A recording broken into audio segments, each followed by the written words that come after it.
So just give it a massive cheese.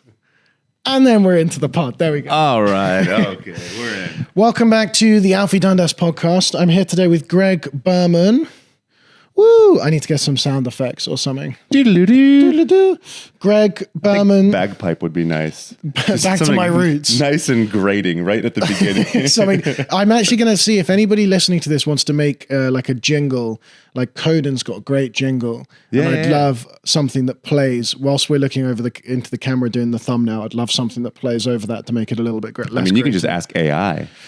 Maybe that's what I'll do. And I think lo-fi is good. Like keep it like really Study MIDI, beats. like do do do do do do. Okay, I'm going to make that for the next episode. Greg Berman, I should explain to anybody at home that doesn't know you, which is nobody, by the way. You're very successful. But Greg Berman is a comedian based in LA, born in Ukraine, raised in Minnesota, according to ChatGPT. That's true. That is correct. I haven't asked you any questions about your personal life in person, but ChatGPT knows a lot about you. And you're here in London surprising. Just for quite a long time. Yeah, I'm here for a whole month. Doing comedy. Yeah, I'm doing a bunch of comedy and I'm tattooing. Yeah, I forgot you do that. Yeah. I'm way too scared to get a tattoo. But the day it happens, I'll come to you. Wait, what are you scared of? I'm not scared of The permanence of it? Yeah, I just think I'm scared of I'm scared of getting something I'm embarrassed of later on. Well, then don't get something stupid and trendy. Just get something cool. I was going to get Greg across my chest. That's not embarrassing. That's not embarrassing. That's just awesome. You're only going to be able to be friends with more Gregs, though, throughout your life. I forgot that you do tattoos as well as how, because you've got a lot of tats. I mean, you can't really see them here, but you've got a lot of tats. A couple. I mean, I only started getting tattoos when I was 30, and I'm 34, so I've only been getting them for like 4 years. Explain that as like a career path, because you've been acting, doing a lot of comedy, and obviously doing comedy these days means like a lot of content and hosting things and presenting, and then you're doing tattoos kind of like on the side. Yeah. So what happened was I got into a really bad motorcycle accident in 2022 on a motorcycle that I won on a game show. Okay, wait, I have a question. Yeah. Originally there. You need to unpack that a little bit? That's okay. like, we've got an hour to get through that one story. Yeah, just that one sentence. It's so funny. You asked me beforehand, you're like, is there any cool story you want to tell me? And, you didn't mention that. And I was like, no, it's nothing. Sorry, you had a motorbike accident. That makes sense, and I'm very sorry about that. Yeah, on a motorcycle that you won on a game show is really good. Like a Family Fortunes. It was Let's Make a Deal. Do you guys know Let's Make a Deal? No, Deal or No Deal? No, Let's Make a Deal. So it's like it's like the most basic. If you like looked up game show in the dictionary, the description of what Let's Make a Deal is what it would say. There's no unique idea about it. It's just like, here's a bunch of games, you play the games, and if you win, you get a prize. And the prize is usually like either something that you don't know or a certain amount of money, and you can choose. So your prize was a motorbike without brakes. No brakes. My game was actually so stupid. So here's another little thing that probably people don't know is you can audition for game shows. Yeah, I was going to say, how'd you get that? I auditioned for it. But they were like, you're a bubbly personality, and we'd love to have you in on. Los Angeles, they will have calls to actors to come and audition for game shows. In fact, I'm not even sure I'm supposed to tell people this, but that sounds like, because it's kind of like extra work. But it is. But it's not. But it's not like everyone on the game show was someone who auditioned. What they do is they sprinkle in people who auditioned to make sure that there's going to be some people who are interesting. Fine. Because if the whole game show was just random people from the audience, you risk a chance of having an episode where there's just like a bunch of duds, right? Yeah, God forbid the real people enter. Oh my God. I can't stand them. Or they get too excited. And anyway, Wayne Brady, right? He's the host of the... Yeah. He's the host of Let's Make a Deal. Sorry, was this on TV? Yeah. What was this like? This is a big show. Yeah. It's like a game show. And what game did you do that won you a motorbike? So I walk down, and the other thing about Let's Make a Deal is you have to wear a costume, because if it's not humiliating enough that my acting career has led me to a game show participant, I also have to deface myself. Like a fancy dress? No, yeah, well, yeah. I wore I dressed up as a hipster wizard because I didn't have time. Just the usual clothes this time, and then a hat. Yeah, that's exactly what I wore. Because it was like I went on a trip to Cabo. And I had just come back from that trip. I didn't have time to like go get a costume. Sorry, when did you win the trip to Cabo? And another how many of these game shows have you done? That trip was like a trip I went on and paid for. Oh, fine. I thought you said I won it, and like your whole life is just coming back from the trips you win. That's why I'm here. Actually, I'm here because I won this trip to London. Yeah. You actually won a spot on the Alfie Dundas podcast. Okay, so you've done that. So you go in as a. I'm going to try and find a photo of this to overlay later. I have one somewhere. Yeah, I'll send it to you. Hipster. So like we're just normal. Like I was wearing black jeans, a black button up, kind of like yours with the Mandarin collar. That's unnecessary. That's an unnecessary detail. It's like it doesn't have a collar. It's like this with a thing. Yeah. And then I was wearing this long black cardigan sweater that goes down to my ankles, which is just an item of clothing I own. That wasn't a costume. And then I wore like a little beanie, like a fisherman's beanie. I thought you meant to be a hipster wizard. It was kind of hipster. What? I don't know if you've ever seen a wizard. Yeah, well, they don't all have. That's what made it hipster, was that it was a beanie. A wizard on his day off takes off the big hat. He doesn't have the point. Because it's impractical. Oh, come on. How are you going to get on the tube? It's on the beanie. Does the beanie still have like stars on it? No. Bright purple beanie. I didn't have time. I didn't have time to put stars on my beanie. You rocked up in a beanie, a cardigan, and jeans, and they were like, "Oh, Greg, who have you come as today?" And you went, "Hipster wizard." And they were like, all right, whatever. Let's bring it. Here's the best part. I had a wand. Another day in Hollywood. Huh? I had a wand with me. And it was like a nice, like fancy wooden wand that my friend actually made for me. My life sounds ridiculous. Your life is ridiculous. It's like really nice because my friend's like a woodworker. He made me this wand. And the best part is I showed up to the taping and there's a security guard. And this is in my special. I tell this story where I go like, I walk up and the security guard is like, I can't let you in here with that. It's a weapon. It's exactly what. And I was like, why? And he goes, it's a weapon. I'm like, the wand? Yeah. And he goes, yeah. Yeah, because I've seen Harry Potter. He's like, you could poke someone's eye out with that. I'm like, I could do so much more damage. You don't understand. You're 6'4". I imagine about 400 pounds. I mean, you're a big bloke. 400 pounds. I don't know. We don't use pounds. You don't know. We don't use pounds. We don't use pounds. We don't use pounds. 400 pounds is like 200 kilos. Okay, sure. 450. No, because I'm 75 kilos. We're the same height. No, I'm 80 kilos. 80 kilos? But we're both 6'4". I'm probably like 100 kilos. Fuck yeah, that's nice. And you're coming up with a little tiny wand. Yeah. And he's I going, mean, it's a good size wand. He's going, that could fuck people up. Don't make fun of my wand. It's a good length. Well, if you whilst you're in London, you should go to we have the Harry Potter like I already have a wand. I'm all good on wands. No, but you don't have, like, because we invented Harry Potter. You don't have a real Harry Potter. Yeah, yours my wand is bootleg. American. Yours is bootleg. American You've got one of those downtown LA hipster fucking. Actually, my wand was made in Minnesota. It was actually a needle. It was just a needle off the street. It's just a hairpin. So you arrive. The I show only up, thing that makes you look like a wizard is the wand. Is like taken away from you. No, I talked my way into that. I was like, come on, dude. Like this, I was like, this isn't a costume if I don't have the wand. So you put him under a spell. I had to take the wand. I was like, please, let me just bring the wand. And he goes, okay. He's not getting paid enough to fight. No, he doesn't give a shit. Yeah. And so I show up and then I get up there and here's my game. So I go up there. And by the way, Wayne Brady does not want to host Let's Make a Deal. Wayne Brady isn't a presenter, right? The guy I've got in my head is like a... Hey, he's a dude from Whose Line Is It Anyway? The American version of Whose Line Is It Anyway? Yeah. Black guy, really like great at singing, incredible improviser. Why is he doing this show? I don't know. Slow years in the Brady household. He doesn't want to do it. He doesn't. I walked up there and I was expecting to like see the Wayne Brady. I've worshipped this guy. I was so excited to be up there with him, and he was just dead in the eyes. And I felt so bad because I was like, you don't want to do this. And so he goes, all right, Greg, I have here an envelope with, I think he said, 400 Belarusian rubles. Do you want to take whatever that is in American or what's in the mystery box? And there was just a huge box, like enormous box with this sexy lady next to it. Yeah. And I'm looking at that envelope and I'm going like, okay, best case scenario, the Belarusian ruble is 1-to-1 with the dollar. And I think that's very ambitious. It's so ambitious.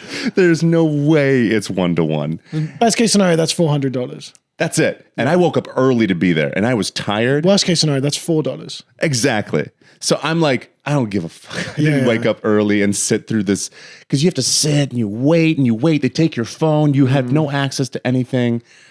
I'm like, I'll take the box.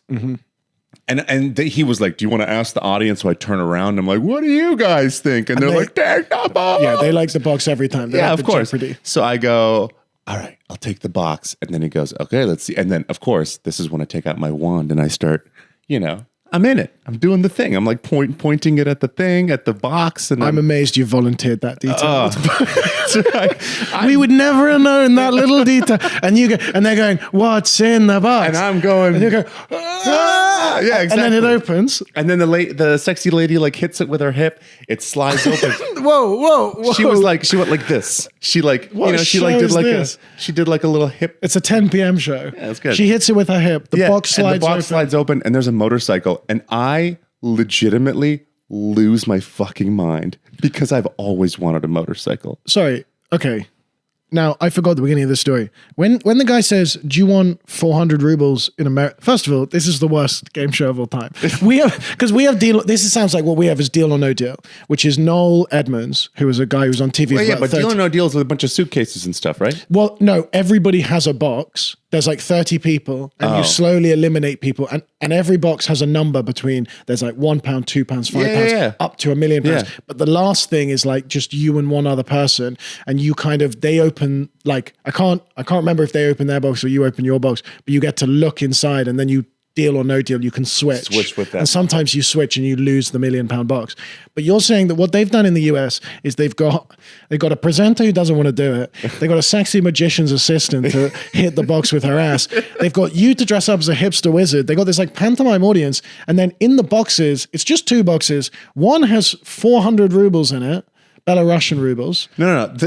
You don't understand. The other one has a motorbike. How big is the box? Oh, it was Your huge. box is an envelope. No, that box is the size of all different kinds of games. I can't imagine a world where there could be a game show where they just bring people to constantly take various currency exchanges. Well, I mean, it's not like it's a bunch of envelopes. Like, okay, here we have the Moroccan dirham. Do you want that? It feels a bit weird to be like, hey, you could have won 400 rubles, but instead you're going home with a motorbike. I mean, the thing is that box could have had nothing.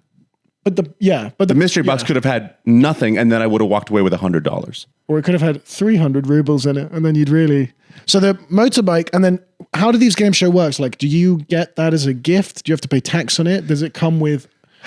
So here's the crazy part. So before we get to that, there's another really funny bit that happens in this game show. So the way it works is there's like 4 or 5 contestants, and then at the end, the person with the highest value prize can trade in their prize to play again another big game to win an even bigger prize. Double or nothing kind of right. So there was a woman at the beginning who won like a $20,000 thing, this like shopping spree from this whatever it was, right? So there's one person left for the 5 contestants. It's a commercial break. So during commercial breaks during the game show, you just kind of sit there and everyone's just kind of resetting. There's PAs running around. Wayne Brady is dead still. Mm-hmm. All the same stuff. He's still he's checked out. They're just staring at a wall. They haven't flipped the switch on Wayne Brady. He's just... Well, they don't pay him to be good off camera. No. So then I'm just sitting there. I've won a motorcycle. In my mind, I'm like, this is fucking crazy. I have won a motorcycle. I am now a man who owns a motorcycle. I don't have a license. I don't have any of the things for a motorcycle. I just own one now, I guess. And then this little PA runs up to me, and I actually have not told the story. He runs up to me, and he goes, are you Greg? And I'm like, yeah. He goes, here's the thing. We have one more person to play. If this woman does not win her game, you will have the highest value prize, because the woman who won $20,000 is not going to give away her prize. So you will have the highest value prize, and you might get to choose to give that prize back in order to play for a bigger prize. How valuable is the bike? Not that valuable, like $3,500. Okay. It's like something, but it's not incredible. Fine. So, and then he goes, "You get that?" And I'm like, "Yeah." And then he just runs away. And in my head, I'm like, "Fuck, that sucks." Because I don't want to give away the bike. So they didn't ask you, do you want to go for the big money or do you want to stay? They just said I might have to do that. You might have to do that part of the game. And I might have to make that decision quickly. Why wouldn't they make the woman do it? Well, because they don't know if she's going to win. Oh, I see. If she loses, then I'm up. Then you're up. Yeah. So he just wanted to warn me and let me know. So you've just got attached to this motorbike. And now I'm like, I might have to give it away to get a bigger prize. And in my head, I'm like, well, I would say no because I don't want to give away the bike. But at this point, my ex she would have killed me if I had like kept the bike and I could have won a trip to, Bali or something. And I don't give a fuck. You were like, I'm going to be Tom Cruise on the bike. Yeah, I'm like, I don't want Top Gun, just going down Sunset. Just The other thing too is that on this game show, you could win like a hot tub or something. And I'm like, what the fuck am I going to do with a hot tub in Los Angeles? Yeah. So in my head, I'm like, I don't want to have to make that choice. So I'm watching this woman play. She's playing for a trip to Toronto, which is a $5,000 prize. So if she wins, I don't have to make the choice. I get stuck with the motorcycle, right? And so this woman's playing the game and I am so attached to this woman winning. I need her to win. So eventually she does win and she wins. The camera, it's so funny because I don't know if you can even find the episode anymore, but the camera pans around to the audience and you can see me losing my mind that she won that fucking trip to Toronto because I'm so happy. You get to keep the bike. That I get to keep the bike.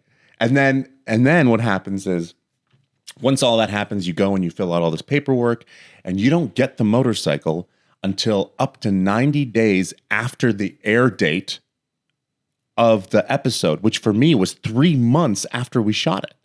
So 3 months after we shot it, my episode aired. And then another, I think, maybe 2 months before the bike was delivered to me. And I had to pay some taxes on it. It was like $500 or something. But then they just like, this guy showed up, wheeled the bike out and he was like, all right, see, here's the keys, see you later. And then I had a motorcycle. That's crazy. But then like, it's quite an expensive thing for you because now you need motorbike insurance. You need a helmet. You need 4 or 5 leather jackets. Those are the rules. You need locks. I bought them. They don't give you any money. It's not like, hey. No, they don't give you all the stuff. We're going to give you the monetary value of the bike and you can go buy a bike if you want. They don't give you anything. They don't give you the money. They don't give you any other stuff. And you can't sell it. I can't say, hey, I don't want the bike. Just give me the monetary value of the bike either. Because they didn't pay for it. The bike was given to them as a gift by the company. It's almost like it's a freebie. It's advertising. Yeah. Because now they get to talk about this motorcycle and I'm riding it around. So the bike was delivered to me. Before that happened, I went and bought myself a helmet. I bought all the stuff. I got classes. I got my motorcycle license, everything before. You've spent more than the monetary value of this bike. Yeah, but now I got a motorcycle. Yeah. And I still have the motorcycle license. So I rode it for about 2 years. And then I got in an accident. I was just going down the street. And by the way, when it comes to motorcycles, it's not a matter of if you get into the accident. It's when.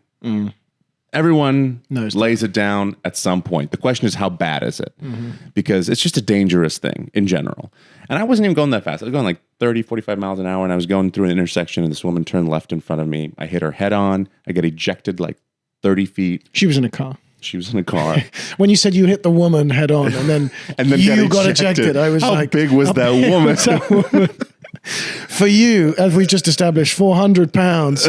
She was Minnesota. 600. You hit an immovable object. You hit a car and then an unstoppable force hits an immovable object. Yeah. So I hit her car. I got ejected. I ended up breaking I think that my injury, I broke 5 or 6 ribs, my collarbone. I had a brain bleed. I broke my knee really bad. I broke I had my spleen was lacerated. It was really bad. I almost died. But keep it light for the pod. Okay. I was totally fine. That's great. But then the knee it got repaired, but I was essentially out for I couldn't walk for 5-6 months. And I didn't know how well I'd walk after that. I had no idea. You know, you just like, you know, like I'm going to do my best to get back to, they told me it's so funny. They told me that I would get, the doctor was like, you're going to have a 95% recovery. It'll take like maybe 2 years. You'll get to about 85% within the first year. And then the last 10% will take another 1 or 2 years. I was like, okay, cool. And then, funny enough, I was seeing that doctor consistently for those 2 years. And at the end, he was like, you know, I'm really proud of you for your recovery. You got to 95%. And I'm like, you told me that's where I was going to get. And he goes, oh, yeah. I was not expecting that. We just say that so that you aim for it. I didn't think you'd get nearly this far. I owe the rest of the doctors 20 quid because I didn't think you'd make it, to be honest. Like, I did not think. So that's great. So you are back at 95%. Yeah. I feel good.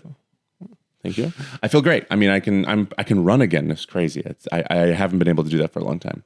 So I can run now. But during that time, I didn't, you know, I was just on a couch. I just couldn't do anything. And my friends were like, let me bring you my PS5. You can play some games. And I'm like, nah, I'm not going to spend 6 months playing video games. I was never a big video game guy to begin with. I think it's a waste of time. It's just me. I'm not dogging on video game players. It's like a full ass career these days. Yeah. Like I'm not shitting on it. It's cool. And if you're good at it, good for you. You're just too good for it. I'm just better than that. You're better than them. I'm just like more. Yeah. As a person. Yeah. And so I was like, what am I going to do? My sister was in town. I gave her my credit card and I was like, go buy me an iPad and an Apple Pencil. So I would love a sponsorship if I can get one Apple. Thank you. You're not getting one from Ducati after this conversation. No. So she got me an iPad and I just like learned how to draw in that 5 or 6 months. And then when I could walk again, I went and visited a tattoo shop. Couple of them tried to get an apprenticeship. They said no a couple times, but then eventually I found one that was kind of like just starting, trying to get their shit together. And I was like, I can help you with social media. And they're like, all right. So I apprenticed for like a year. And then I was like, I started tattooing. And now I tattoo. And it's great because I can do that anywhere. Yeah. I came to London to do a bunch of shows, but I can just bring my tattoo machine. And most tattoo shops, that's the other thing, is tattoo shops are all very chill. Yeah, so they'll just let you rock in and take over cash. A little bit. Yeah. It's all like, you know, it's like, it's not like I got to fill out a W-9. I don't know what kind of tax forms you guys have. You don't have to fill shit out. I just kind of like show up and they're like, you know, a tattoo, show me some of your tattoos. And I show them my Instagram and they're like, oh, yeah, you're good. And then you can do it to their customers. You got to bring your own customers. I sometimes bring my own clients. It depends on the deal. So luckily the tattoo shop I'm working in is Portobello Tattoo in Notting Hill, Portobello Market. And they're awesome. And they're really great too, because when you're the tattoo artist at that shop, you're the only one there. So you don't share the walk-ins with anyone. Everyone that walks through the door is your person. If you can do the tattoo. Yeah. So you get a certain percentage of that, of the walk-ins. But if I bring my own clients, I get a higher percentage. That's great. I think my dad got a tattoo at Portobello. Really? Yeah. Would he get another one? Yeah, he's got addicted to them a little bit. But my I would love to tattoo your father. Yeah, you'd like my dad. Do you guys want matching Greg tattoos? Well, so we were meant to go and get a matching tattoo. My dad's 75, by the way. That's fine. Is his skin like okay? His skin is it like fine, if it's like yours, then we're good. He's very tanned. Good. Very, very tanned. I'm like you. 70 years of not believing in sun cream and those kind of things. No, we don't look very similar when we go on holiday. But we were all meant to go and get a matching tattoo. I say me and my siblings, my dad, we're all going to go get a matching tattoo. Sort of sentimental, personal tattoo. And then for whatever reason, most of us backed out. We were all going to get, so I have half siblings. Yeah. So my dad had like children before I was born. And then I had a full brother who passed away when I was young, and we'll keep it light for the pod. But we were all going to go, his name was Louis. We were all going to get an L, me and my brother and sisters, for our brother. It was like a classic first tattoo. It was going to be, for whatever reason, like work got big. It wasn't like a big like ceremonial thing. It was just like, oh yeah, we'll all go do it. For some reason, like I was stuck at work. My brother was stuck at work. I think my sister went with my dad. They kind of got there. They kind of couldn't agree on the thing. Dad ended up he did get an L on one of his wrists. First of all, he's got them on his wrists, only his wrists? He's got one on his wrist here. And my sister got like a tiny L. That's on so like Gen Z of him, honestly. Yeah. It's the most embarrassing place to get. Well, no, it's only because it's like it's such a trend right now. Like to get tattoos in the most visible places. Yeah, Like a lot of people start with like something you can cover with a shirt just to get used to it. Yeah. But now everyone's coming to the shop. Can I get like a rose on my but neck? this is a managing director of a business rocking around with, and he's also the only listener of this podcast, so he'll enjoy this. Then he got on the other. Come get a tattoo. No, because I'm nervous that this is going to go out tomorrow, and you're going to still be here, and I'm worried he's going to come and get a tattoo. Well, I would love that. Why are you worried? Because I don't trust either of you. I don't trust either of you. His other tattoo he got on his other wrist, which none of us had any input on. Okay. Is basically like, I think once my parents went like walking up a hill, and my dad was like quick at walking up the hill, so their friends kind of named him like the mountain goat. You know, like mountain goats jump up a hill. Okay. And that got shortened to goat, so they would call him like goat. It's like a cute little nickname, goatee. Not knowing it means greatest of all time. So dad does he have goat? wanted to get a goat on there. A goat, like a picture of a goat. That would have been bad. Goat would have also been bad. What he settled on with Portobello Tattoos, or somewhere in that region, was the Chinese symbol for goat. Which is just a Chinese symbol that none of us recognize. And it could mean anything. Anything. It could mean anything. This is a 75-year-old man. This isn't a 19-year-old girl in Thailand. Yeah. This is a Chinese symbol for the word goat on his wrist. So Dad, if you're listening to this, you're not going anywhere near Portobello Tattoos with Greg Berman. That's the one man. But I want to get one at one point. This is your month. But yeah, whilst you're here. So you're here doing comedy shows in the evenings, tattoos during the days. Mm-hmm. I want to talk a little bit about your career, because like you've been in a lot of TV shows. Mm-hmm. But from what I could tell on IMDb, they're all like Law and Order-esque shows. I'm 6'4" and 400 pounds. I was going to say, I think you're getting like typecast. I'm only an enforcer. I was going to say you're either an enforcer or like a villain. Guy, yeah. A villain. And I've also done a lot of like short films, and like one of the most ridiculous roles I ever played was I played a Nazi, a Ukrainian Nazi. I didn't know they had those. They did.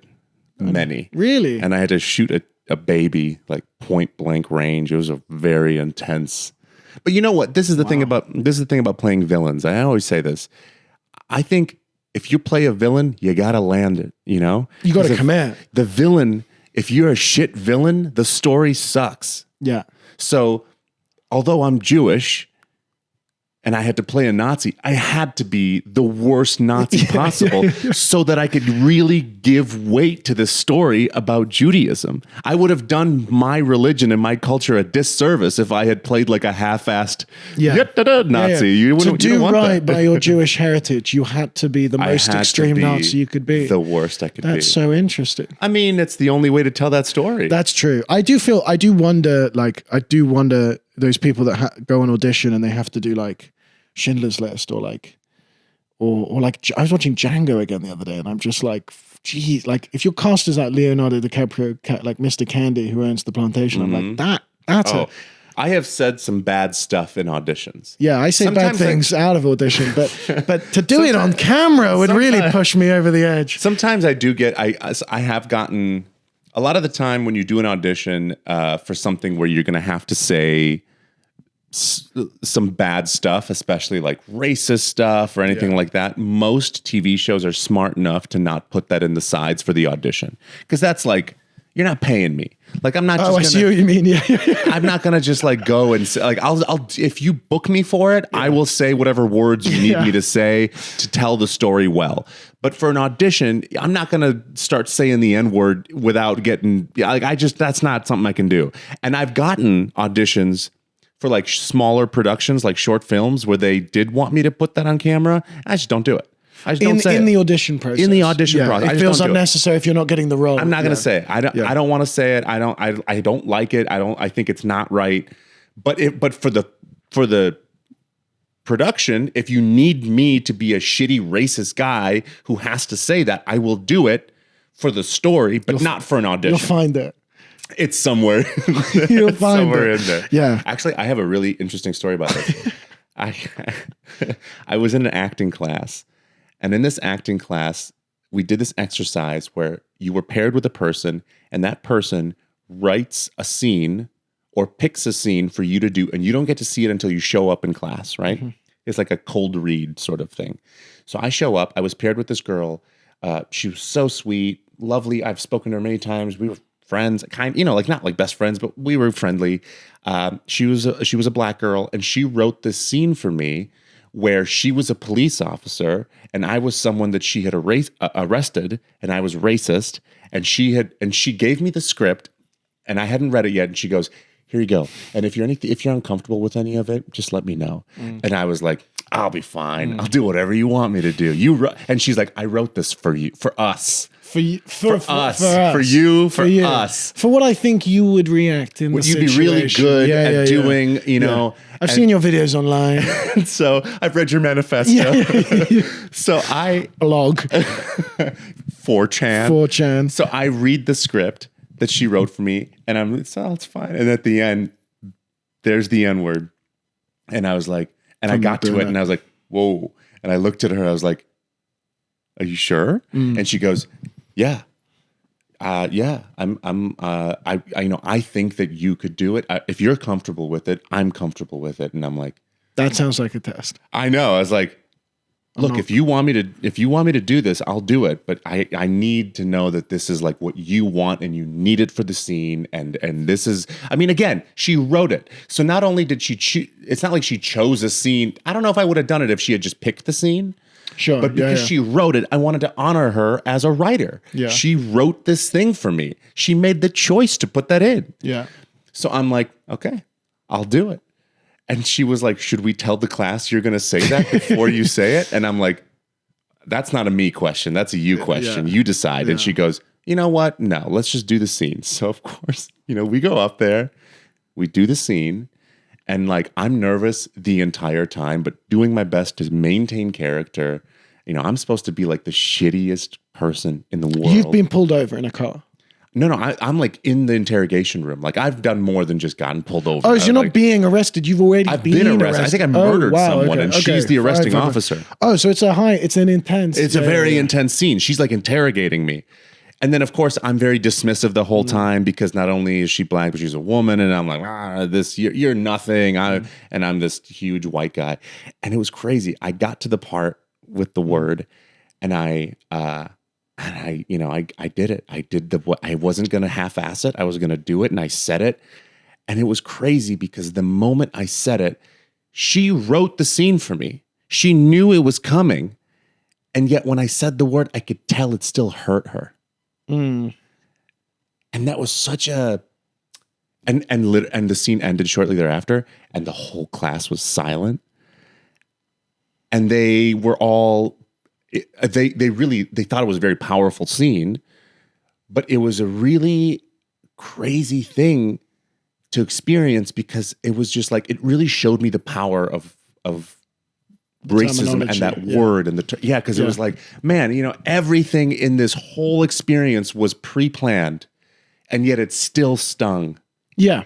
And that's insane. That's why I'm very careful about that, because you're right. I do play a lot of really shitty people. Yeah. And I don't like it. Well, you could, because you've also got the and unfortunately this is going to get typecast in America, but you've got that vague Eastern European, I know, right? Villainous henchman look, and it's and you speak Russian, right? Yeah. Yeah. So it's just it's very easy to cast you as a bad guy, and it's they're not friendly with the words. No, they're not.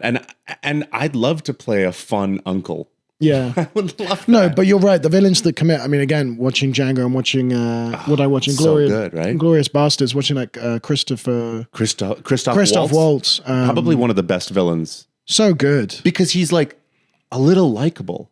It's because he's maniacal. Yeah. He's manic. And you're like, oh, I like him. He's funny. Yeah. He's got a sense of humor to him. He's calculated. He's not, because I think if you want to be a good villain, you got to be evil all the time. But if you want to be a great villain, you got to be a little bit likable and a little bit screw loose. Or what's his name? Moriarty in oh my Sherlock. God, Andrew Scott. So good. So good. Because you're wow, I think I'd be friends with that guy. Yeah, yeah. Well, he's still I want to be friends. I'm fuck, kill Benedict Cumberbatch. Moriarty.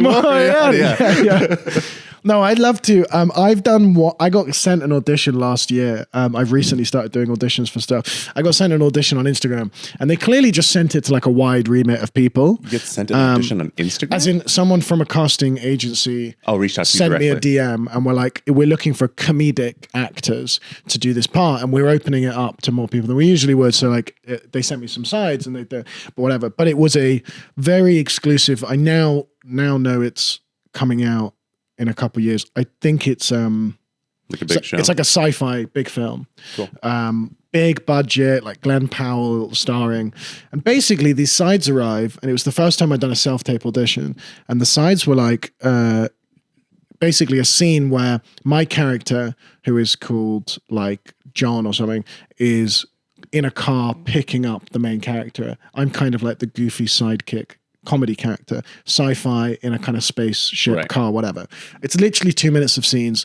It's very hard to tell. They didn't send any notes. They were like, play it however you want. Did they have you sign an NDA as well? Potentially, but I'm now leaking it all. But what they... Well, you didn't say what it was. I'm not saying what it was, and I'm changing all the names, but what was funny is the only description they had for the character was John is an oddball in both character and appearance. I love when they make fun of you. Quite annoying in the audition to get process. sent that saying we think you'd be great as an oddball in character and appearance. In appearance, like I can play the oddball. I was like oddball in appearance. Yeah, but you say in your stand-up that you look like Princess Diana. Princess Diana was a very beautiful woman. But for a oh, what were you going to say about our princess? You fucking Americans coming over here calling Diana an oddball. She was a queen. You're right. I didn't like that my first... I genuinely thought when I started auditioning, I was like, here we go, Hugh Grant 2.0. I genuinely thought Notting Hill 2.0. Yeah. Fantasy. Starring me. Nothing. And I can't tell you how many times I've gotten auditions that are like, we're looking for someone that's not classically attractive. Yeah. like, not conventionally attractive. What a weird way to say that I'm not good looking. Yeah. Although that might be worse. Someone once did call me conventionally attractive, and I think they didn't mean it in a nice way. Yeah, I don't think. I was like, that actually hurts as well for some reason. Conventionally. I got one once that was like, we're looking for, blue collar type, someone that looks like they'd just be working on a car or a tractor. And I'm like, what, is that the vibe that I'm giving off? Yeah. First time we met, I was like, oh, you're unloading a van. Yeah. And then it was like, no, he's one of the comics. Oh, I thought he was just putting crates in the truck. Wait. This is a term I just heard yesterday at this comedy show. Do I look like a roadman? What's a roadman? No, you've been pranked there. A roadman is, you could look like a roadman. I wonder what comes up when you Google it. A roadman Is it like someone who'd be a fan of Central C? Yeah, it's actually not the worst. Let's have a look. Is it like the new word for chav? Is usually a young man who spends a lot of time on the streets and may use or sell drugs or cause trouble. He thinks he's some kind of roadman. I've usually heard it as like... Chavvy's different. It's not chavvy. Chav is an acronym, but I can't remember what for. Oh, it is? Yeah. Like DINK, double income, no kids? I haven't heard that before, but that's great. Chav. I've heard chav. I when I think of a chav person, the image in my head is someone wearing like Burberry. Usually fake. Well, yeah. So a chav is a class thing where it's like, oh, you're like, because in the UK, working class is like it's working class, middle class, upper class. Whereas in America, working class is like working people. Yeah. Whereas the working class is like it's like seen, builder it's more, cafe people. Yeah, and chav is like a derogatory term. Weatherspoon patrons. It's like, well, we all like our spoons, but like chav is like you? Essex, fake eyelashes. Got it. Fake Burberry. Juicy couture. Fake. Like it's all got to be that kind of fake and like kind of like pointing your face. Roadman is like pointy. Like the long fingernails. You don't talk to me. And then like, boy, bruv. Yeah, a roadman is a bit more like walking on the streets, like trousers hanging a bit low, bit of swagger. Okay. But it's usually derogatory for like someone that's not like that. It's not a good thing to be. It means I think derogatory would be more like you're acting like that. It's like private school white kids that are listening to Central C and like walking around pretending they sell drugs, but they live in Notting Hill. Poser. Posers, yeah. Poser. Yeah. Fakes. You can have a face, but I think roadman. when you got called Roadman, it's more because like you. Oh, I didn't. I just heard someone say that, and I was like, okay. Oh, okay. You weren't referred to. No, as no a one called me. Oh, that's I've been called funny. a wanker though. Which Yeah. is true. Yeah. But that's a term of endearment here in the UK. Oh, we all have, aren't we all? It's interesting. How do you like time? There's a lot of different slang here in the US. You guys do a lot of. I'm still trying to figure out how to use the. Are you taking the piss? It's a very weird way to like use that word. That's not the right way. That's what I'm going to tell you. Taking the piss, or are you taking the piss? Are you? Am I taking the piss? Have you taken the piss out of me? Why is it the piss? Don't take the piss. It's a piss. Are you taking the piss? Are you taking a piss? But it's not. Are you taking my piss or whatever? Like, Are you taking the piss? are you taking? No. But you no. It's not a question. It's not a question. You're taking the piss. It's got to come down on the piss. Are you taking the piss? No, because you're going like, hey, are you taking the piss to the piss, like to the waste plant? Yeah. Who's taking this piss to the waste plant? It's not a noun. It's not that. Are you fucking taking the piss? And that means, are you joking? Are you making fun of me? Yeah, but it's like imagine Michael Caine in a kind of gangster movie. Are you taking the piss out of me and my boys? Oh yeah. Are you dogging on me? Are you? No. We're bringing dogging into this. No dog. Dogging is when you go into the car park and you swing and you have sex with random people. That's what dogging is. Yeah. So you gotta really. I gotta know my shit. Repeat after me. Are you taking the piss? Are you taking the piss? Yeah. Again, it sounds like you're inquiring. Greg, mate, are you taking the piss out today? Because bowl's full, mate. Bowl's full. This is very. It's just like very tonal. It's like it only works if you land it right. Piss. Are you taking the piss? Yeah, Are you taking the piss? Are you taking the piss? Are you taking the piss out of me? Are you taking the piss out of me? Yeah. Is that better? Stop taking the piss. Stop taking the piss. That's what you might say to your kids or your friends if they're teasing something. Stop taking the piss. Stop taking the piss out of Tomo. Stop taking the piss. Tomo? Tomo's, I don't know. Tom or whatever. But Tomo, we just give him a nickname. Someone's called me Grego before. Is that a thing? Greg Dog. No one calls me Grego. If you want to make a Tomlet, you got to break some Gregs.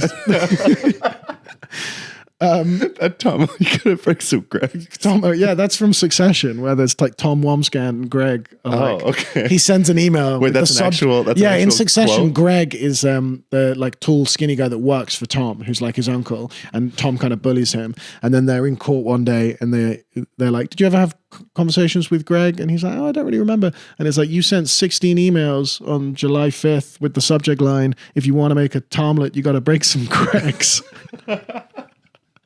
Wait, is Greg a common name in the UK? Gregory. Gregory. Greg, are you Greg short for Gregory? No, I'm actually Greg short for Grigori because I'm from Ukraine. Oh, of course, yeah. So Grigori Ilyich Berman. that's the full name. That's my full name. Wow. So your parents are both Ukrainian, Jewish Ukrainian, And I was born there too. You were born in where in Ukraine? Kamyanets-Podolsky. But I was like born. It's funny enough. I was born 1 month before the Soviet Union collapsed. So I was actually born in the Soviet Union. I was like, I just made it. Like my birth certificate has a hammer and sickle on it. That's so funny. For Gen Z like me, that's kind of like a Soviet baby. Yeah, I was like, that's probably not as cool as I'm thinking it is. I don't know if that's right, but you know what I mean. I don't think any Gen Z person would think we're cool for this. Hey, No, it's the Oh no, it's this. That's the heart. It's the little thumbs together heart. What is this? Well, if you're listening, that's if you put your thumb and finger together, it's the it's like a K-pop thing. It's a tiny little heart. It is. Yeah, the K-pop. Which I have completely avoided that entire movement of music. Yes, but you're deeply racist. Yeah. I just personally don't like it. Oh, okay. Because I'm like the culture. No, K-pop's huge here. Well, I remember when it was Blackpink. Yeah, that's with Lisa, right? Yeah, they sold out. But I only know about her because of White Lotus. Have you seen White Lotus? Yeah, but I haven't seen the one she's in. The most recent. Yeah. It's great. And Lisa from Blackpink is in White Lotus. Yeah. Yes, I'm not up to date with these kind of things. She's so pretty. Yeah, I don't know who she is. You don't know who she is? I don't know who she is. Oh, okay. But you listen to Blackpink? No, you've just watched White Lotus. I just watched Lisa. Lisa. Does she have a solo career? Is she like the Harry Styles of Blackpink? in the sense that a musician who's like acting. Which is the only one anyone cares about. No. Shade to the rest of Blackpink on the pod. Who'd have thought that would happen? Actually, I don't know. I don't know anything about Blackpink. I just know her because she's in White Lotus. But White Lotus is huge. Like if she's acting in that's fair enough. I think she's pretty big. famous. Yeah. Okay, fair enough. Wait, is Blackpink like a whole band of them? People? I shouldn't say them. That really confirmed my racism. Whoa! The T word. Them. Is it Blackpink is a whole group of K-poppers? Blackpink is a group, and I want to say that when people leave, they just replace them. Blackpink is the group, and anybody can move in or out. Yeah, so there's a great documentary on this on Netflix. Basically, like South Korean, like K-pop, there's labels that create the band. Yeah. And then put the girls in it. Isn't that what happened with One Direction? But when One Direction broke up, Simon Cowell didn't just get 4 new boys and go, One Direction are still on tour. 4 new boys. 4 new boys. You know, that should be the title of your memoir. He didn't go, why would that be the case, Greg? Tell people. He didn't go like, I need 4 new boys to put in the band. You know? That's a fun phone call to make. Yeah. Get me 4 boys now. No, but like, it's not like, oh, Harry Styles is going to leave, so we're getting a new lead singer. I think in Blackpink, they've literally just cycled. Yeah, it's Jisoo, Janine, sorry, what? Rose. Jiz what? I doubt it's Rose, but that is how it's spelled. Jisoo. That's like Liz. Jisoo. I'm not being funny. Jisoo, probably. I think it's Jizzo. Short, the male version of Lizzo. It's actually the nickname for someone just named Jiz. Kim Jizzo, known as Jizzo. I'm sure there's a different pronunciation. I mean, there's 2 O's. Usually that's an oo. Usually they have a button you can press so you can pronounce it. Look, I've got a signature. We're on Wikipedia. Jizzo and... Is that a boy? That's a boy. Jenny. No, it's a girl. It's a girl. Kim is a unisex name in Korea. Kim Jisoo. It's a unisex name everywhere. No, it's not. I don't know a boy called Kim in the West, which is a really bold claim. I mean, maybe I'm thinking that because Kim Jong. He's in Korea. Yeah, famously. Jenny, he's famously Korean. I would say the most famously Korean. Roseanne Parks. Her name is Roseanne Parks. That seems. And she's in a band called Blackpink, named after Rosa Parks. Why? What? Actually named after Rosa Parks? Don't know. She's called Roseanne Parks. She lives in Korea. Yeah, but it's not like, she's not like, I'm doing this for Rosa Parks. Oh, Greg, live in the world of fantasy for once. You're an actor. Come on. Roseanne, shortly known as Rose. It's spelled like Rose. Rossi. And then the last one's Lisa. And I think Lisa's Thai.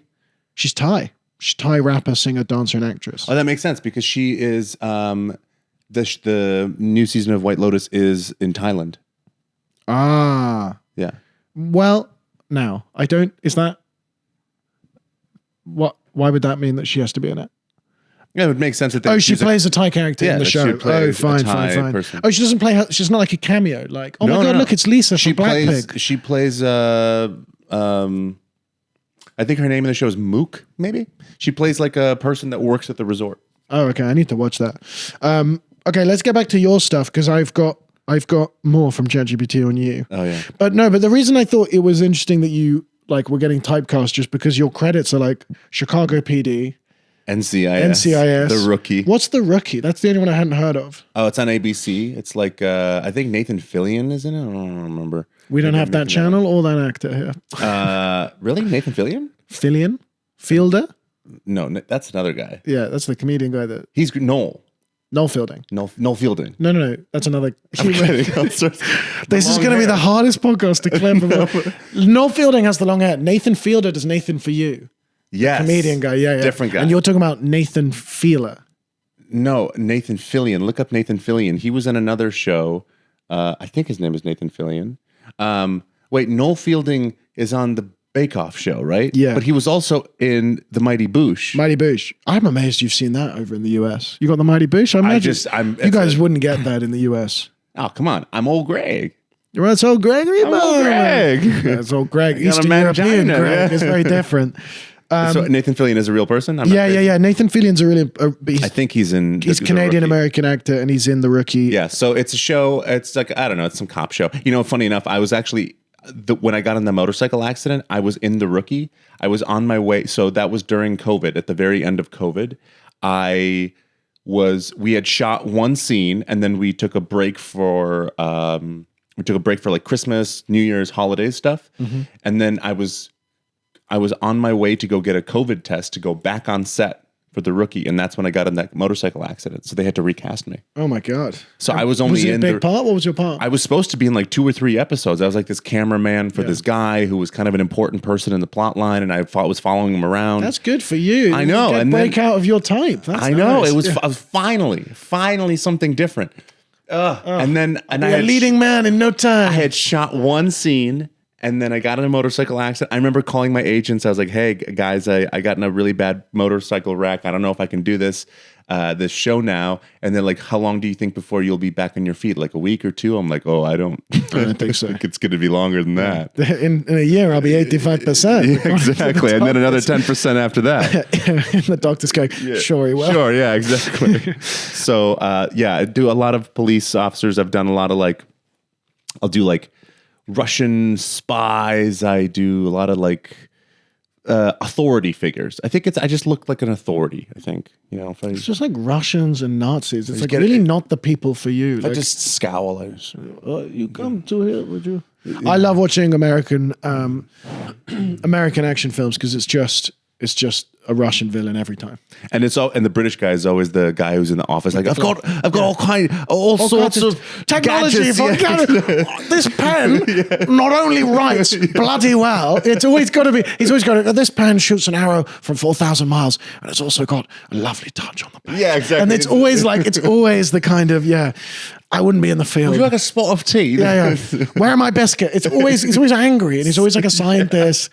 Yeah. I think because they just modeled it after anything we've seen in James Bond. Yeah. Well, what's it, Q? Or whoever it is. And Michael Caine. I actually love Michael. Are you taking the piss out of my pen? Are you taking the piss? Are you taking the piss? I'll take it out now. Sorry about that. Sorry for the delay. I can't get over that. Are you taking the shit? The reason I wanted to ask you about typecasting is because this show, I have a section which is basically on the news, but it's called Rich People Problems because there's always a news story about a rich person. So it's very easy. My rich person of the week is Dwayne The Rock Johnson. You might be familiar. He was my favorite wrestler back when he was a wrestler. He was famous for WWE, Hollywood superstar, bodybuilder, basically The Rock. And I think we can call him The Rock. Actually, a pretty good singer in Moana. Let's give him some credit for that. Very talented man. Yeah. Now, this week, he has been doing all the film festivals for The Smashing Machine, which is a new film coming out where he plays an MMA fighter. You know what? Right before before we started, I had just seen a story about it, but I don't have good service here, so I didn't read the whole thing. But what happened? What's the thing? Yeah. So basically, they're at one of the film festivals. I think it's Venice, and they got a 9-minute standing ovation. It's genuinely with Oscar buzz, genuinely very impressive.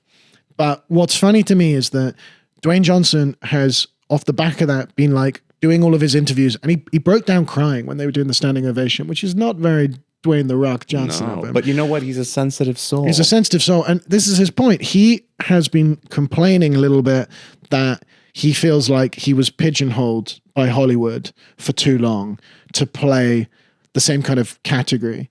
He was chasing the box office, they push you into a corner. This is your lane and this is what you want. Well, I'm so happy for him that he finally broke out. Now he's playing an MMA fighter. What a great role for him. The reason I find that really funny is he's complaining about getting typecast and how he's finally breaking out. And he's playing a guy who beats the shit out of people in a movie called The Smashing Machine. So wait, so he feels like this is a departure? He feels like this is his departure from playing all those tough, bulky guys, because this time he's a sensitive MMA killing machine. And the second thing I find funny is I'm fully aware that Hollywood would typecast people, but it's your product. Dwayne, you have $800 million. That's a conservative estimate. Make your own, if you want to play a sensitive lead, play a sensitive lead. You've been going for 40 years. When Jumanji hit $3 billion, surely at that point you go, how many more of these am I going to have to do before I break out? I think the one thing I kind of understand where he's coming from, because I don't know that Dwayne The Rock Johnson is potentially one of the most marketable talents that Hollywood has, right? So he is the Bentley in any kind of production. He doesn't really, as a product, have all that much choice as to what he can do. I think once I hit 200 mil, I'm going to start only taking the parts I want, Greg. Now, there's I'm modest. a fear, though. There's a fear. There's a fear that if he goes and does a thing that is outside of his type and he doesn't fucking nail it, that could launch a snowball effect of him losing that popularity, because Hollywood starts backing out of this and this. Oh, The Rock did this, and I could see the fear. Look, I don't agree with it. I can't believe you're on his side. I'm not. I'm playing devil's advocate. After everything we've been through, I can't believe that you're on Dwayne The Rock. You're like, oh, poor The Rock. I love The Rock. Poor little Rock with his 800 mil, probably more. I'm playing devil's advocate only because I agree. I'm also typecast. I hope you never make it out of Eastern European Henchmen.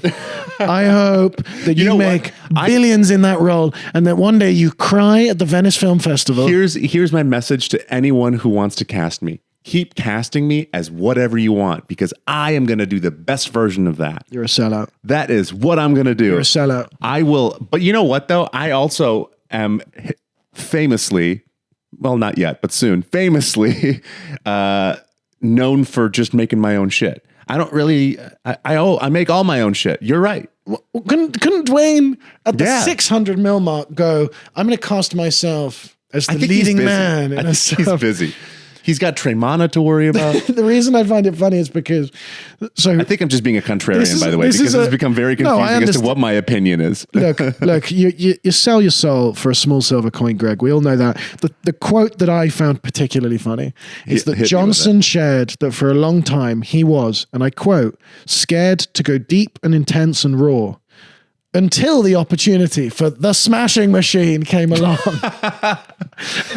If he was in Notting Hill 2, I would really understand it. But to try and convince me that the smashing machine is your heavy left turn to sensitive. Wait, but what about Moana? He plays like but he does. The minute I brought up The Rock, you're like, he's a great singer in Moana. Well, because I think that is his departure. Sure, he plays like this god, but he's not like, he's like the savior. He's a good guy in Moana. He acknowledged that there was a lot of fun in Jumanji and in the Fast and Furious, but it's only the smashing machine where he really got to commit as an actor. Well, he just got to feel. And should I tell you why? Because basically I think maybe that's it. Maybe it's not about him. Here's the thing. I don't know if this is about a typecast as much as character depth.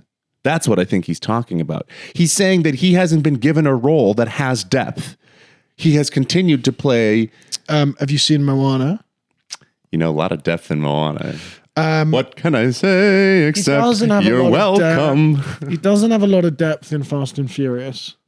He doesn't. He doesn't. No. He likes to drive the car fast and in a furious manner. But I would argue that the smashing machine in which he just smashes the shit out of people's face. Yeah, but you know what? It's hard to smash. Well, so this is, and I've always said that, and that's why I always cry after sex. But the issue that he has, like the reason that he's getting all this credit, and I'm not saying it's undeserved, but it's because there's like one scene where like after a particularly grueling fight or training session, it's like a minute-long scene where he just like sits down and cries on the floor. In the movie? In the smashing machine.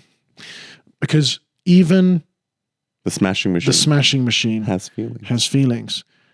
He may be a machine, but he's just learning to love. And that's in cinemas now. If you can imagine if this whole episode is sponsored by the smashing machine. He may be The Rock. He might be The Rock. Even rocks are weathered. The Rock over time. The Rock just got feelings. They could get some great. It's like The Rock has just met paper. The only way to beat The Rock with paper. Coming to theaters. Coming to one theater in Luton soon. I mean, what's your vibe on how good that movie is? The Smashing Machine. Yeah, you think it's good? I'll go see it. Yeah. I'll go see it in the cinema because I support local artists. But I have. Are you of the Maori? Wait, is he Maori? He's not Maori. That's Jason Momoa. He's Hawaiian. What is he? You want to know if I'm Maori? Halfway through this conversation, you're interested in whether I, this whole time, have been. The reason I'm so anti Dwayne The Rock Johnson is because we were two kids in the same group at school. Is he Maori? We grew up together. No, I think you're thinking Momoa. Momoa is Maori. He's Hawaiian. He's Hawaiian. I love that original picture of him with the turtleneck. Oh yes, the famous. Oh, with the big and the fanny pack. And then people started like dressing as him. You could pull that off. I could pull it off. That's the thing is that the turtleneck is only for two people. It's for The Rock and Steve Jobs. Yeah. You either have to be scrawny and into tech, skinny, or The Rock. Yeah. It's just you and me that can wear. We should have figured that out before this. What are we doing? Both in like, because I can do it in the kind of like front page of like Time magazine with the what's the Elizabeth Holmes little blood capsule thing, like, oh, I'm changing the future. Mm-hmm. Whereas you can do it on the kind of like when they're bursting out of the thing. GQ, man. Oh, okay. Well, I want to. I mean, we're running out of time, but very quickly, I can't believe I've had an American on and we haven't covered the most important part of the year for you guys, which is Travis and Taylor Swift getting married. Oh, yes. And the reason I think I was like, Travis Scott. Travis Scott and Taylor Swift are married. Getting married. It's an unusual album they're working on. But that would actually be. The reason I thought about that is because Travis Kelce / Swift, I would love it if he changed his name. Oh, that'd be so funny. You think she'll change her name? I think if she changes her name, she loses. Because Charlie Kirk and all of those. Taylor Kelce sounds good. Taylor Kelce sounds good, and I think she's a boss, but I worry that everybody on that right-wing Red Pill America are just waiting for her to do something subservient. Right. And they're like, sure, you've got all the money, but like, you're going to change your name and you're going to stop performing and like. Can you imagine being in that relationship? Just like, I don't know, there's something about how public their relationship is that would, I don't know. I think relationships are such a personal, intimate, private thing that I just don't understand how their relationship functions. They're so far past that though. Every relationship they've had in the past has been like this.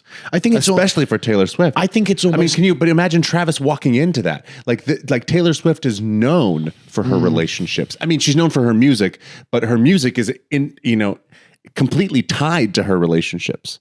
Every album is something about relationships. Not like she's singing about politics. Depends how you read into the lyrics. I suppose you're right. Everything's about like a red pickup truck. It's pretty clear. No, I agree. She wears short shirts. I wear t-shirts. I agree that I feel like, however, maybe the only person you could date if you're already famous is another famous person, because you can't have a normal person walk into that. Taylor Swift can't date a normal person. No. You just won't understand each other. I mean, but they're kind of like... They're different levels of fame. Taylor Swift's much more famous, I agree. Yeah, well, there's different kinds of fame too. Like, I think the same thing happened. I hate to bring this into the conversation because it's a whole thing, but it's the same thing as Kanye and Kim. Yeah, I was waiting for you to bring up Kanye. Of course, right? Because Kim Kardashian is a different kind of famous than Kanye was. I mean, they were both wildly famous, but Kim Kardashian was famous for being Kim Kardashian. Kanye was famous for music. Well, there's some couples that manage to like somehow hide. Like I feel like Chris Martin and Gwyneth Paltrow, or even Dakota Johnson, like they just when they broke up, I was like, I forgot they were dating. Like there's a lot of people that managed to stay out of it. Travis and it was a Taylor conscious uncoupling. Sorry. It was a conscious uncoupling. Sorry. So, oh my God, I went to Coldplay last week with my girlfriend, and did you guys just like? Is everyone there just praying to get on the jumbotron now? We were trying to get on the jumbotron so I could do the really funny thing of like letting go of her as soon as the thing. So we just get making out the whole time, but so very much suspiciously. Worse. The couple to our right, next to us, no people in between us, proposed. The guy, it's me standing next to my girlfriend, standing next to a woman, standing next to her boyfriend. Who proposed? He gets down on one knee and proposes to her during Yellow. The whole thing. My girlfriend starts crying. I'm like, oh. You did nothing? You just stood there? I did nothing. What do you want me to do? I didn't have a ring. No, you do like a I know I started filming them. Oh, okay. And my girlfriend thought I was filming her. And I was like, get that out of the way. And I filmed them and it was beautiful. But I was like, oh, like, You know what? I think that way to show me up at the Coldplay concert. I think the comedian in me would have instantly pretended like he was proposing to me, and I started tying my shoelaces every 3 minutes. I would have. I would have just been like, like completely stolen the spotlight. Oh, imagine the guy was proposing to me. Yeah, no, like the dude, like he gets down on his knee, his girlfriend starts crying, and then I start crying. stand right next to her. I go, oh, yes. It was beautiful. You would have been famous. Congratulations. And yet here we are. And yet here we fucking are. In your living room, and like talking about The Rock. But on the Travis, fuck that. I can't believe you took his sign. But on didn't. on the Taylor Swift news, you think.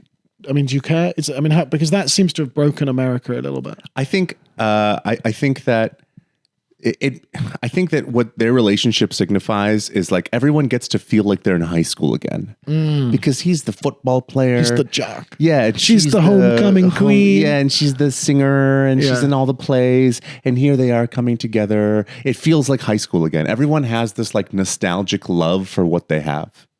Because everyone dreamed of that as a kid. They were like, I want to date the big quarterback. I don't know what it's like here. You guys are like, I want to date the big goalie, the big power I was forward. a goalkeeper. You don't get much love in between the sticks. But wait, in soccer, who captain of the football team, maybe. I mean, maybe. Yeah, who's the cool guy on the football team? Someone in a band, just like the cool guy. It's the guy that's scoring the goal, right? The defenders. No one gives a fuck about them, right?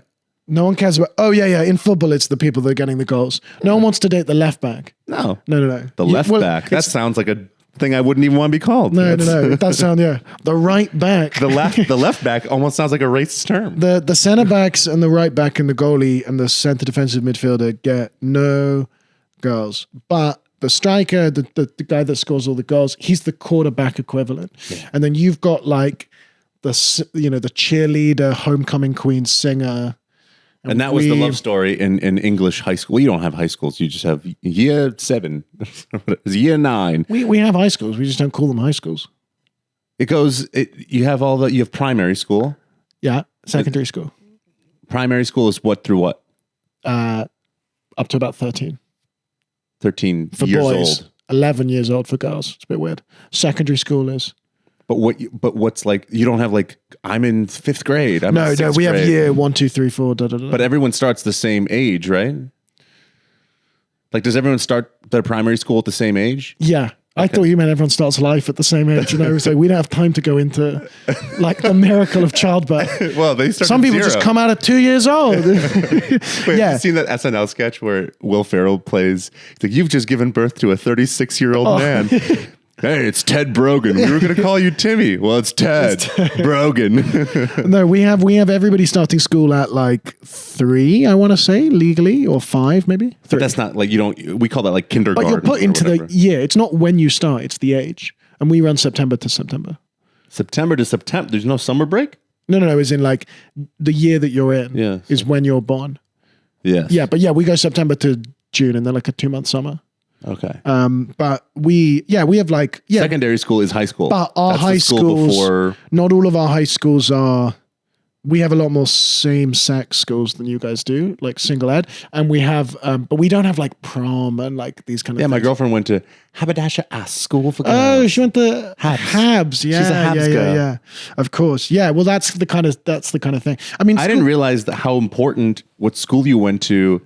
I didn't realize what I think is really interesting about that culture is that depending on what school you go to is like what your accent sounds like. And like it's very formative. It's pretty interesting. Yeah. Well, I went to school in Buckingham Palace, and that's why I sound like this, and that's how it works. Didn't you go to the really nice one? Yeah, I went. Aren't you an Eton lad? Eton. I've never been called a lad in my life, but yes, I'm an Eton boy. An Eton boy. Eton is what all the Americans imagine Hogwarts is like. Yes. But Eton's just... And is Eton same gender? Is there like a girls version and a male? It's all the boys. Just boys. There's no Eton girls? 1,500 boys. No Eton girls? No. What? Eton all boys school. The school was founded in the 1400s. Is it considered Eton's the best older, school? Eton is older than America. Wow, that doesn't surprise me. America's young. But I'm just like, they were not educating women in 1440. Yeah, There was a couple... Why did we ever start? Just kidding. This podcast, weirdly, I looked the other day, has like 70% female viewership. So I'm like, we've lost that today.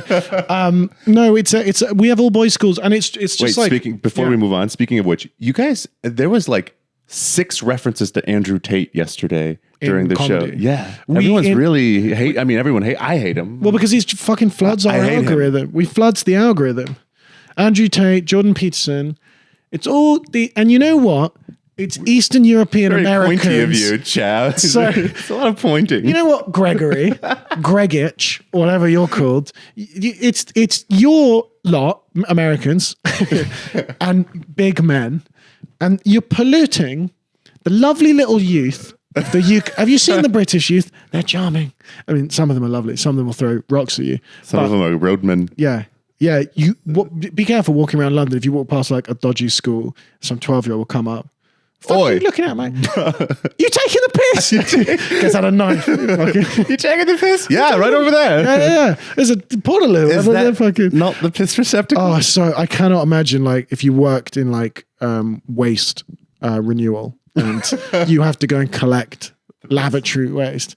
And you go, you taking the piss? You go, that's not a real job here in London, is it? 5th time collecting this week. Piss? It is. You can make a pretty penny taking the piss in the UK. Doesn't the piss go? It's just that and sweeping chimneys. No, it goes straight into the river. Go straight into the river. Into the Thames? The River Thames, fuck you. The River Thames was actually completely dry. And then we've just refilled it. Wow. I mean, it's not yellow. It's pretty clear. So you guys are all very hydrated. And yet it's still cleaner than the water in Flint. Ooh, US reference. Flint is like retro. Reading. Yeah. What? Flint is like Reading. Yeah, because you guys don't like Reading, right? Shout out Flint. I didn't think anyone has an issue with Reading. I thought Reading was like, it's like a... Reading's pretty dodgy. Well, actually, I'm doing some gigs there soon, so I actually love it personally. But on this podcast, Croydon's the one where you make fun of. Again, I got a gig there soon, so I think Croydon's nice.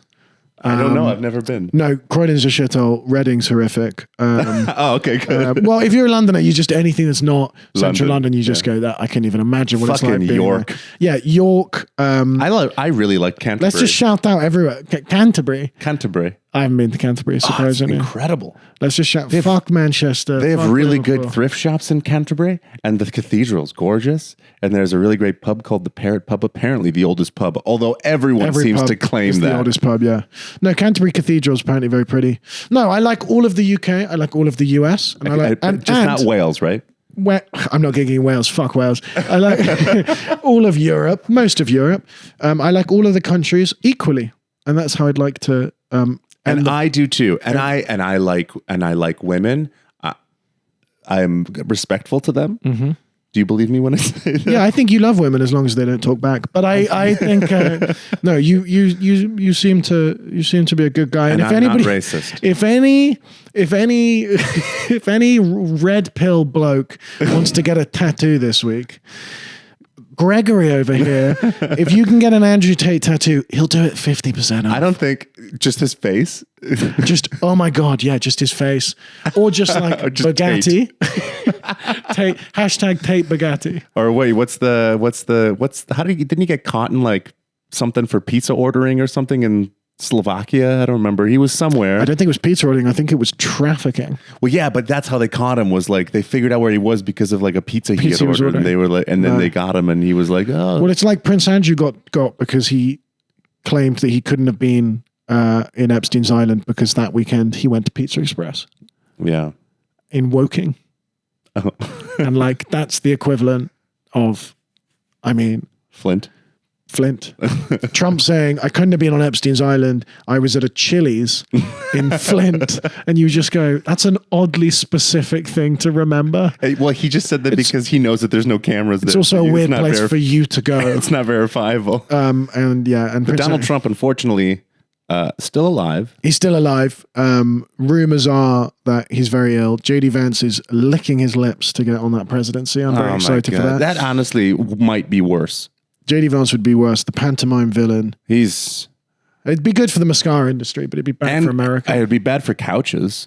He doesn't like sofas? No, I think there was a whole thing about how he fucked a couch. Or Oh, something. yes. Remember that last year? There was. Yeah, he did. He did. And that's, but who that's of why us- they're replacing all the furniture in the Oval Office because Who of JD us Vance has hasn't? ravaged it. Yeah, no, fair enough. I well, fucked a couch or two in my life. yeah. Well, you thought it was Andrew Tate, so you Yeah. just went for great. That's where I'm going to end the pod. When you went to the restroom, this particular sofa's fun. couch. This sofa's thick. Don't tell your girlfriend. Thick I'm gonna with 3 C's. Cut all this out. DFS. Wait, DFS down for couches? Down for sex. Oh, S, not C. Come on.